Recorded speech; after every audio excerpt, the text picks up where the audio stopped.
You're listening to Cyber 94 Podcast. If you want to break into cybersecurity with real-life experience, go to cyber94.com. Today we have a true cybersecurity nightmare for you. Okay. Imagine you work at a national bank. You come into work one morning to discover that, while you were sleeping, digital ghosts quietly siphoned $81 million out of your accounts. Wow. That's not a movie plot, Chloe. That's exactly what happened to the Bangladesh bank in 2016. It's one of the most audacious heists in history, Ben. No guns, no getaway cars, just code. Right. And the scariest part, the attack began a full year before a single dollar was stolen. A year? It started with the oldest trick in the book, a phishing email. It's almost unbelievable. Yeah. A single employee opening a seemingly harmless file unleashes malware that gives the attackers the keys to the kingdom. They spent months, maybe even a year, just silently mapping the bank's digital infrastructure, waiting for their moment. And they found the ultimate prize, access to the SWIFT network. Right. For our listeners, think of SWIFT as the private, secure internet that banks use to talk to each other. Okay. It's how they wire billions of dollars around the world every single day. Right. Gaining access is the cyber equivalent of having a counterfeit key to every bank vault on Earth. So with that key, they targeted the Bangladesh bank's massive account at the New York Federal Reserve. And they weren't shy about it. No. They sent transfer orders for nearly $1 billion. $1 billion. I mean, the sheer audacity is staggering. It is. But the real genius and the most terrifying part of this whole story was the timing. The timing.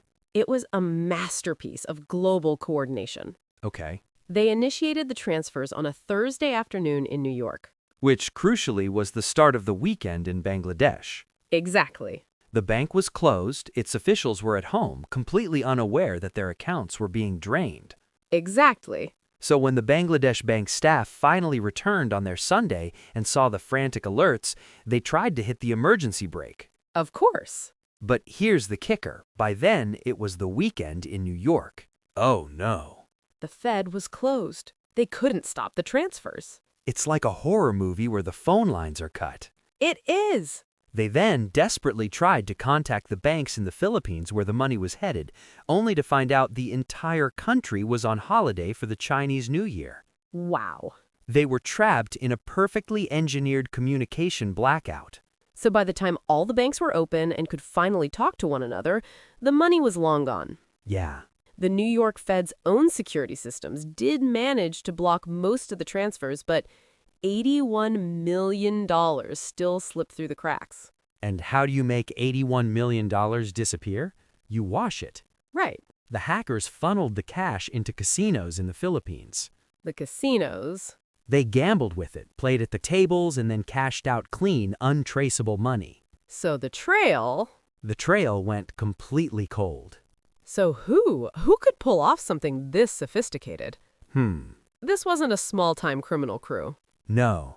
The evidence points directly to a group called the Lazarus Group, the infamous state-sponsored hacking arm of North Korea. And that changes everything. It does. We think of nation-state hackers as spies, stealing government secrets or disrupting infrastructure.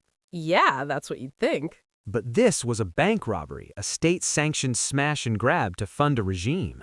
It makes a dark kind of sense. It does, yeah.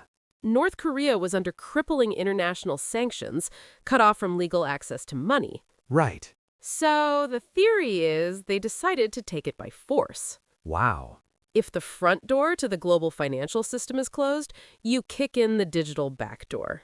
It demonstrates a terrifying level of patience, expertise, and resources. It really does.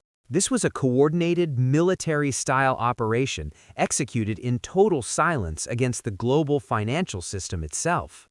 This is a chilling example of how devastating cyber warfare can be. Now, here's a question we'd like you to think about. Okay. As attacks like these prove that nation-states are willing to use cyber warfare for direct financial gain, where does the line between an act of crime and an act of war truly lie?